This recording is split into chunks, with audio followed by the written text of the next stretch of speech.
Murugan sir, ஒரு 15-20 நாள் இருக்கும்னு நினைக்கிறேன் இந்த யூஜிசியினுடைய புதிய வரைவு விதிகள். தமிழ்நாடு முதலமைச்சர் கடிதம் எழுதினார் பல மாநிலங்களுடைய முதலமைச்சர்களுக்கு, இதை நீங்கள் எதிர்க்கணும் அப்படின்னு சொல்லிட்டு. கேரள அரசாங்கம் தீர்மானம் நிறைவேற்றியிருக்கு. ஜேடியு இப்போ எதிர்ப்பை பதிவு செய்திருக்கிறது.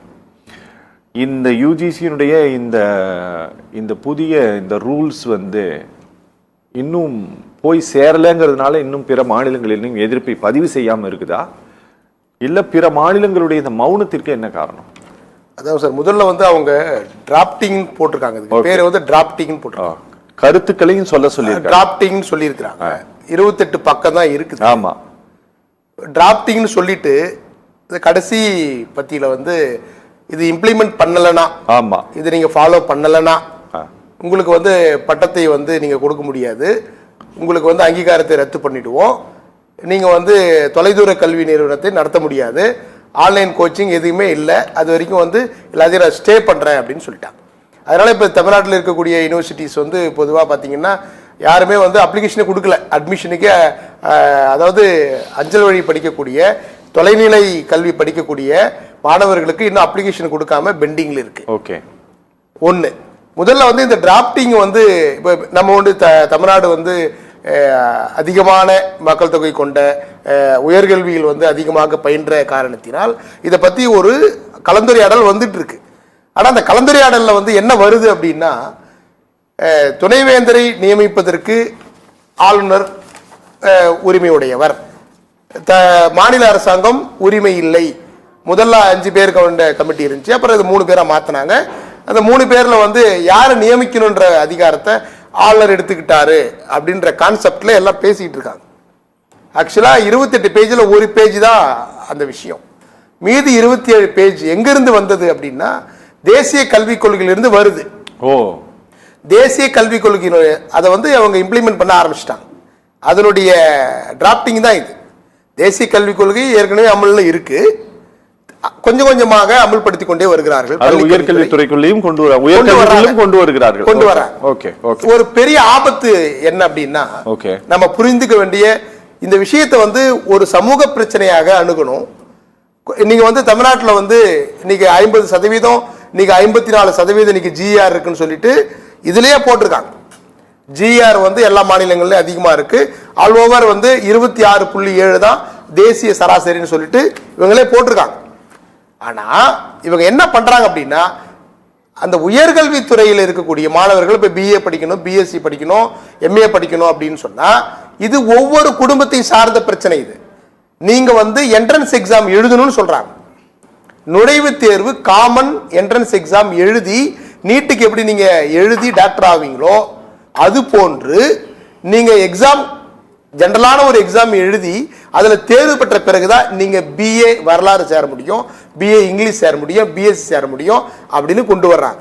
இந்த ஆபத்தை நாம் மக்களுக்கிட்ட சொன்னோமா, நம்முடைய எதிர்கட்சியோ அல்லது ஆளுங்கட்சியோ அல்லது கல்வியாளர்களோ இது பரவலாக எடுத்து சென்றார்களா என்று சொன்னால் இன்னும் எடுத்து செல்ல வேண்டும். எடுத்து சென்று கொண்டுதான் இருக்கிறார்கள். ஆனால் இன்னும் அதிகமாக உணர வைக்க வேண்டும். ஒண்ணு. ரெண்டாவது நீங்க இந்த தேசிய கல்விக் கொள்கையில் நீங்க பல்வேறு அம்சங்களை நல்லா இருக்குன்னு சொல்லிட்டு அதை ஆதரிக்கக்கூடிய நபர்கள் சொல்லுகிறார்கள். ஆனா அதுல மிகப்பெரிய ஆபத்து என்னவென்று சொன்னால், இதுவரைக்கும் வந்த எந்த தேசிய கல்விக் கொள்கையும் இது ஃபாலோ பண்ணல. எந்த ரெஃபரன்ஸும் கிடையாது. ஒண்ணு.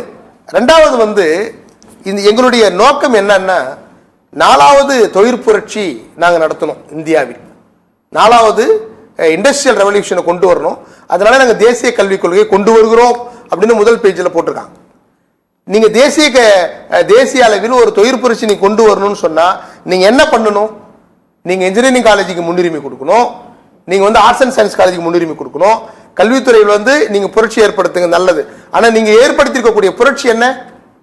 ஆயக்கலைகள் 64 கற்றுக் கொடுக்க வேண்டும், அதை பல்கலைக்கழகங்களிலே பாடமாக வைக்க வேண்டும் என்று கூறுறீங்க. ஆயக்கலைகள் 64 படிச்சா எப்படி தொழிற்புரட்சி வரும்? வராது. ஒண்ணு. நீங்க சொன்னது ஒண்ணு, நீங்க டிராப்டிங்ல போட்டிருக்கிறது ஒண்ணு. இரண்டாவது, பல்கலைக்கழகங்கள் ஆர்டிகல் 35 டு ஆர்டிகல் 41 என்ன சொல்லுது? மாநில அரசாங்கத்துக்குரிய உரிமையை சொல்லுது. எந்த உரிமையை நீங்க பாகம் 4 ஆர்டிகல் 35 டு 41 எந்த மாநில உரிமையை நீங்க வந்து கடைபிடிச்சிருக்கிறீங்க? நீங்க இதுல சொல்றாங்க 246 பிரகாரம் நாங்க வந்து இதை ரெஃபரன்ஸ் வைக்கிறேன்னு சொல்லிட்டு அந்த 28 பேஜ்ல ஃபர்ஸ்ட் பேஜ்ல இருக்கு. ஆர்டிகல் 246ல அதை பேஸ் பண்ணி தான் நாங்க வந்து இந்த டிராப்டிங் அமைக்கிறோம்னு சொல்லிட்டு. ஆனால் மாநில அரசாங்கத்தினுடைய உரிமையை பறிக்கிறீங்க. ஆனால் 1986 1964 தேசிய கல்வி கொள்கை போடுகின்ற போது என்ன சொன்னாங்க? ரீஜனல் மக்கள், மண்டல வாரியாக மக்கள் என்ன விதமான பண்பாட்டை அவர்கள் கடைபிடிக்கிறார்களோ அதை தான் நீங்க வந்து தேசிய கல்விக் கொள்கையில கடைபிடிக்கணும்னு சொன்னீங்க. ஆயக்கலைகள் 64 எந்த யூனிவர்சிட்டியில கத்துக் கொடுக்குறீங்க? பெரியார் யூனிவர்சிட்டியில எம்ஏ பெரியாரியம் இருக்கு, எம்ஏ மார்க்சியம் இருக்கு, சைவ சித்தாந்தம் இருக்கு, தமிழ் இருக்கு, எம்பிஏ இருக்கு, எம்டெக் இருக்கு, எம்இ இருக்கு. நீங்க என்ன சொல்ல வர்றீங்க? அப்ப ஏற்கனவே முற்போக்காக சென்று கொண்டிருக்கக்கூடிய மாநிலங்களை பிடிச்சி இழுத்து, வழுக்கு மரத்துல ஏறவனை பிடிச்சி இழுக்கிற மாதிரி நீங்க இழுத்து மீண்டும் 50 ஆண்டுகளுக்கு பின்னாடி நீ இழுத்துட்டு போறீங்க. அதுதான் இந்த டிராப்ட். ஆயக்கலைகள் 64னா என்ன சார்? ஆயக்கலைகள் 64னா பரதநாட்டியம், காதல் செய்வது கூட ஆயக்கலைகள்ல ஒண்ணுதான் வருது. சரி, இது போன்ற ஆயக்கலைகள் 64ல அந்த காலத்துல சொன்னாங்க. அதை விட கொடுமை என்னவென்று சொன்னால், எங்களுடைய நோக்கம் என்னவென்று சொன்னால், உயர்கல்வியில் எங்கள் நோக்கம் என்னன்னா நிஷ்காம கர்மா அப்படின்னு நீங்க சொல்லிட்டீங்க எடுத்த உடனே. நிஷ்காம கர்மானா என்ன? கர்மா கோட்பாடு. கர்மா கோட்பாடு எங்க வருது? மகாபாரதத்தில் வருது. அதாவது நீ உழைச்சி ஓடாத்தே ஆனா பலனை எதிர்பார்க்காது என்றுதான் கர்மா கோட்பாடு. ஒரு மதத்தை சார்ந்த, ஒரு வைணவ மதத்தை சார்ந்த ஒரு கோட்பாடு. ஆனா இந்தியன் கான்ஸ்டிடியூஷன் என்ன? மதச்சார்பின்மை. மதச்சார்பின்மை பேஸ் பண்ணி தான் இந்திய அரசியலமைப்பு எழுதப்பட்டிருக்கிறது. நீங்க தேசிய கல்விக் கொள்கையே ஒரு மதம் சார்ந்த ஒரு விஷயத்துக்கு முன்னுரிமை கொடுத்தீங்கன்னா உங்களுடைய டிராப்டிங் எப்படி இருக்கும்? ஒரு மதத்தை நீங்க பின்பற்றீங்க, மதமும் அரசும் கலக்கக்கூடாதுன்றத மதச்சார்பின்மை. ஆனா நீங்க என்ன வைக்கிறீங்க? நிஷ்காம கர்மாவை நாங்க நடைமுறைப்படுத்தணும்னு நீங்க போடுறீங்க. 10வது சாப்டர்ல இருக்கு, அவங்க போட்ட என்இபில இருக்கு. அதை ஃபாலோ பண்ணி தான் நீங்க 28 பக்கத்தினுடைய நீங்க டிராப்டிங் உருவாக்கி இருக்கிறீங்க. அதுல இன்னொரு வினை என்னன்னா, இந்த 28 பேஜ்ல ஆசிரியர்கள் நியமனம் எப்படின்னு போட்டிருக்காங்க. இங்க எம்ஏ படிச்சவங்க லட்சக்கணக்கான பேர் இருக்கான், எம்ஃபில் படிச்சவன் ஆயிரக்கணக்கான பேர் இருக்கான், பிஹெச்டி முடிச்சவன் ஆயிரக்கணக்கான பேர் இருக்கான். நீங்க என்ன போட்டிருக்கீங்க தெரியுமா? ஃபர்ஸ்ட் பேஜ்ல பிஏல 75% இருந்தா நீங்க காலேஜ்ல ப்ரொஃபஸர் ஆகலான்னு போட்டிருக்கீங்க. ஆனா பிஏ படிச்சவங்க என்ன பண்றான்? 75% எடுத்தவன்லாம் ஐயோ அருமையான திட்டமா இருக்கே அவன் நம்புறான். இவங்க என்ன பண்றாங்க? எம்இ படிச்சவன், எம்டெக் படிச்சவன் நீங்க சிஎஸ்ஆர் எழுத வேண்டாம், நீங்க வந்து எம்ஃபிலும் படிக்க வேண்டாம், நீங்க பிஹெச்டியும் படிக்க வேண்டாம், நேரம் ப்ரொஃபஸர் ஆயிடலான்றான். அவனை தனியா பிரிச்சுட்டாங்க. அவர் என்ன பண்றாரு? எம்இ படிச்சவர், எம்டெக் படிச்சவர் நம்ம காலேஜ்ல ப்ரொஃபஸரா போயிடலாம், பரவாயில்லையே. சிஎஸ்ஆர் என்ற ஒரு பெரிய ஒரு என்ட்ரன்ஸ் எக்ஸாம் இருந்துச்சு, அதுல இருந்து நம்ம விலக அழிச்சிட்டாங்களேன்னு அவர் நம்புறார்.